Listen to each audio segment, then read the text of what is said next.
मला happy birthday मी happy birthday म्हणून एक केक किंवा चॉकलेट किंवा हार्ट्स टाकून माझं काम संपतं. वेळ आली की आता लोक पण रस्त्यात बाबा म्हणून आता हाक मारायला लागले. भांडूप नंतर लालबाग तर चाळीतले प्रॉब्लेम सगळे म्हणजे करताना जाणवतं की ह्यातून गेलोय किंवा हे आपण समोर पाहिलेलं आहे. आकडा सांग मला, माझा माणूस घेऊन येईल. ते मी अंगावर तेव्हा शहारे आले माझ्या. ते बाजूला कोण राहतं मला माहित नाहीये, समोर कोण राहतं माहित नाही, फक्त हाय हॅलो एवढ्यापुरतीच नातं आहे, बाकी काही रिलेशन नाटक करत होते आणि माझा ऍक्सिडेंट झाला होता.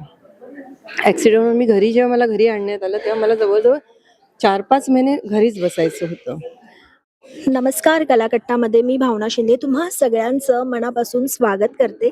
सन मराठी वाहिनीवर एक नवी मालिका आपल्या भेटीला येत आहे, तू अनोळखी तरी सोबती. आणि माझ्यासोबत आहेत मालिकेतील नायिकेचे आई बाबा म्हणजेच अर्पिताचे आई बाबा. खूप खूप स्वागत आहे. कसे आहात? मस्त मजेत. कसे आहात सर? मस्त एकदम. आणि मी म्हटलं तसं की नायिकेचे आई बाबा आहात, त्यामुळे फार सीन वाटायला येतात, आपली भूमिकाही फार गाजते आई बाबांमधून. तर सगळ्यात आधी जेव्हा ही मालिका विचारण्यात आली, काय रिॲक्शन होती? जेव्हा मला मालिका विचारण्यात आली तेव्हा तर एक तर सन टीव्ही मराठी ज्याच्यावर मी आधी काम केलं होतं, त्यात प्रोडक्शन हाऊस आयरिश खूप उत्तम प्रोडक्शन आहे, ज्याच्यावर आधीही मी काम केलं होतं. त्यात लिहिलं हे शिरीष लाटकरे सरांनी. त्यामुळे आम्हाला दोघांना एकमेकांना खूप वर्षापासून एकत्र काम करायचं होतं. आणि जयंत पवार डिरेक्ट करतात म्हटल्यानंतर मी त्यांच्याबद्दल खूप ऐकून, कारण आता हे पहिलं प्रोजेक्ट आहे माझ्याबरोबर, मी करते त्यांच्याबरोबर. त्यामुळे खूप करावंसं वाटत होतं. जेव्हा गोष्ट सांगितली तेव्हा त्याच्यात आई आहे, तर प्रथम असं आलं की अरे परत मुलीचीच आई, किंवा काय 2-3 मालिका मी केल्याच होत्या.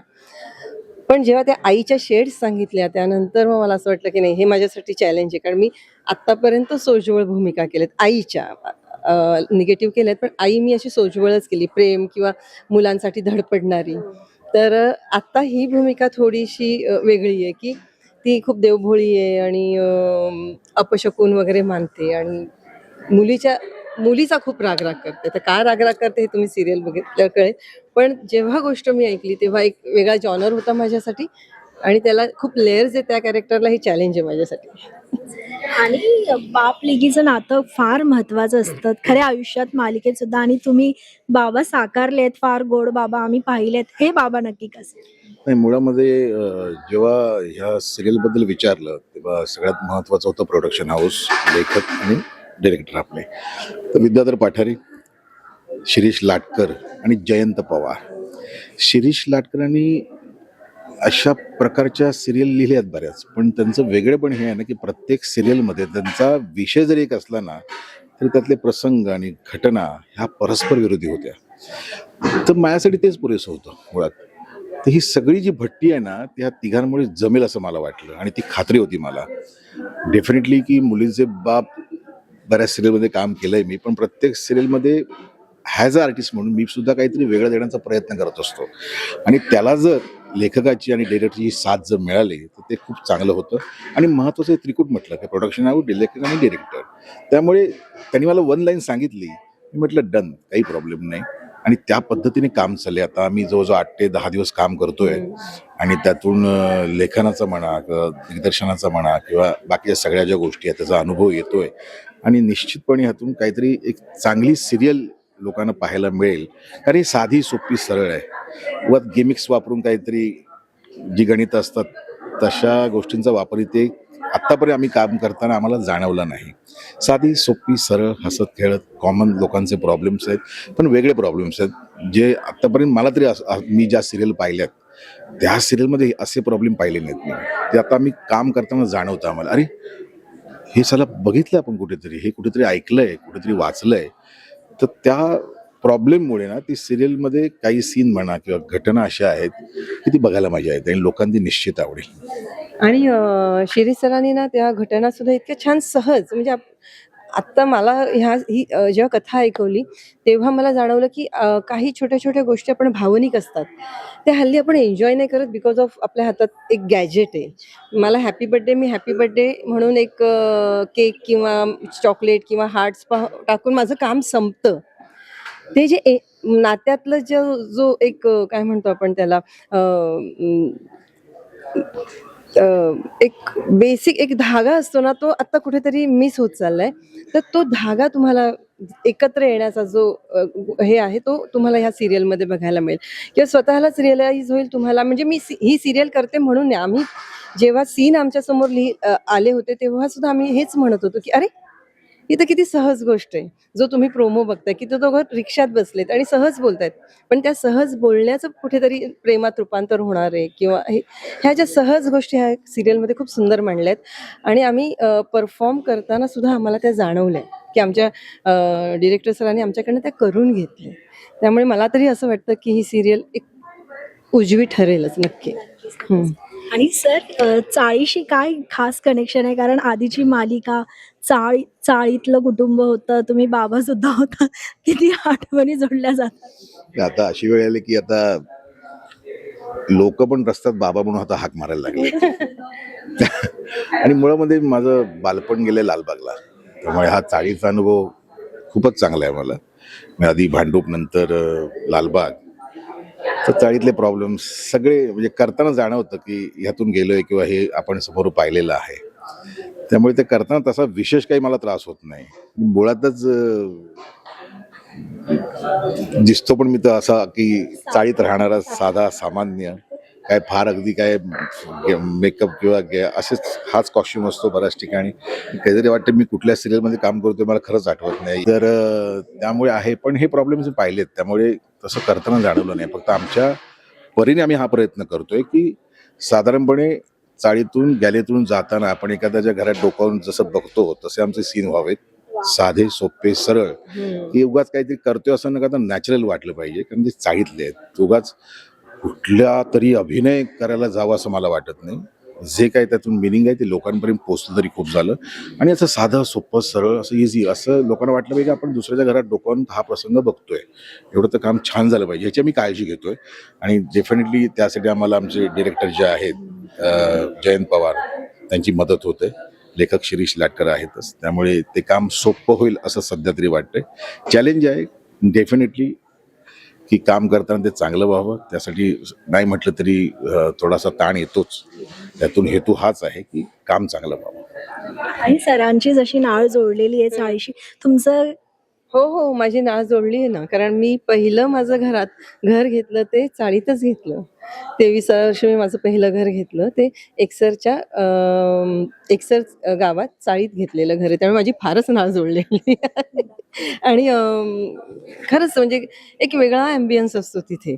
आता जरी आता 1 BHK आता घर घेतलंय वगैरे जे स्वप्न होतं ते, पण तिकडे असताना एक वेगळं लाईफ होतं. एकत्र राहणं आणि तेच आम्हाला इथे दाखवायचं.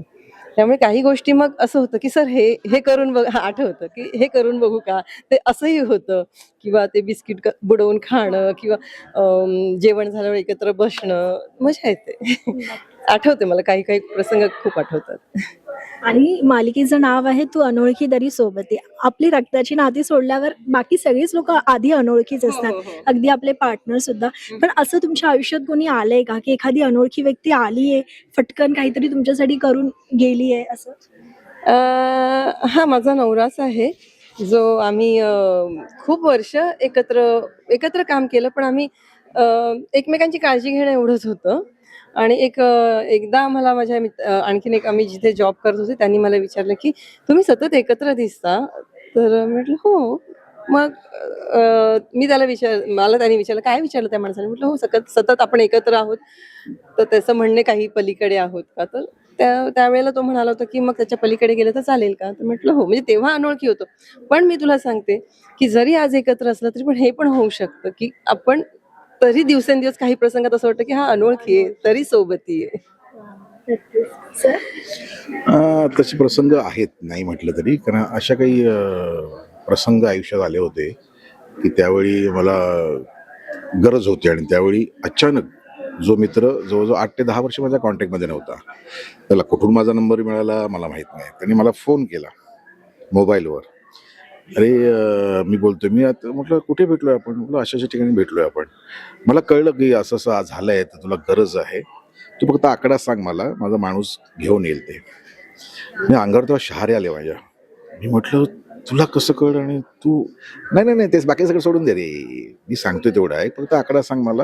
म्हटलं नाही व्यवस्था झाली त्याची, ठीक आहे मी करेन नंतर फोन तुला, आणि हा नंबर आहे तो टिक करून घे माझा. आता ही जी व्यक्ती आहे ही आपल्या नाटकात काम करणारा एक मोठा कलाकार आहे. मी नाव घेऊ शकत नाही त्याचं फक्त, कारण ते मला सांगायचं नाही आहे. पण तो 8 ते 10 वर्ष माझ्या कॉन्टॅक्टमध्ये नव्हता. आमचा फोन आणि त्याचा फोन नंबर जो मॅनेज डिलीट झाला असेल, त्याच्यानुसार माझा नंबर डिलीट झाला असावा, पण त्याने आठवणीने फोन करून जी सोबत दिली आहे ना ती फार महत्वाची वाटते. म्हणजे तो अनोळखीच होता माझ्यासाठी, पण प्रसंगाला जो सोबती असतो ना तो खरा सोबती असतो. तर मला पटकन हे जेव्हा टायटल मला कळलं सिरियलचं नाव हे आहे, तर मला पटकन तो प्रसंग माझ्या डोळ्यासमोर येऊन गेला माझ्या. आणि मला वाटतं म्हणूनच ही मालिका फार लोक रिलेट करणार आहे. कारण असं आहे ना की आता चाळी सगळ्या गेल्या, लालबागला काही ठिकाणी असतील किंवा काही दादरला असतील. हे जगणं जे होतं ना चाळीतलं हे नॅचरल आहे, नैसर्गिक ऑर्गॅनिक म्हणतो ना आपण. ऑर्गॅनिक जगणं आहे. कारण हे अनुभवलंय मी, उगाच सांगत नाहीये. आता जिथे राहतो ते बाजूला कोण राहतं मला माहित नाहीये, समोर कोण राहतं माहित नाही, फक्त हाय हॅलो एवढ्या पुरतीच नातं आहे, बाकी काही रिलेशन नाही. तर हे जे जगणं आहे खरंच खूप नैसर्गिक होतं, आणि ह्या जगण्यात जी मजा होती ना ती आम्ही अनुभवली आहे. पुढची पिढी अनुभव शक्यच नाही. माझा चाळीतला अनुभव एक आहे, मी जो सांगू इच्छिते की मी नाटक करत होते आणि माझा ॲक्सिडेंट झाला होता.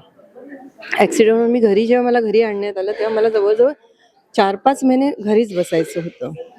आणि मी एकटीच राहत असल्यामुळे प्रश्न होता पुढे, म्हणजे नाटक बंद झाल्यानंतर पुढे दुसरं सोर्स ऑफ इन्कम नव्हता. नोकरी मी सोडली होती, पण त्या परिस्थितीत चाळीतल्या लोकांनी एकत्र येऊन मला हेल्प करणं डे टू डे लाईफमध्ये.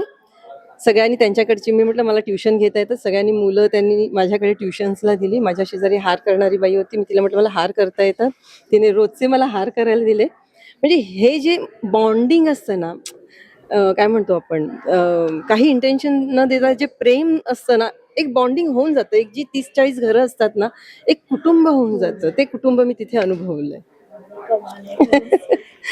Thank you so much. आणि आम्ही येत राहू पुन्हा पुन्हा तुमच्या चाळीत. नक्की नक्की या.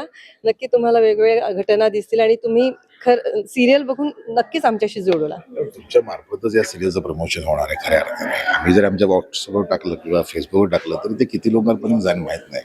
कारण हा मीडिया आहे तुमचा इतका प्रचंड मोठा आहे की अगदी इंटरनॅशनल लेवलपर्यंत तुम्ही ते मार्केटिंग त्याचं करता.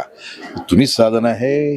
नक्की बघा आमची सिरियल तू अनोळखी तरी सोबती 5 जानेवारीपासून रात्री 9 वाजता आपल्या सन मराठीवर.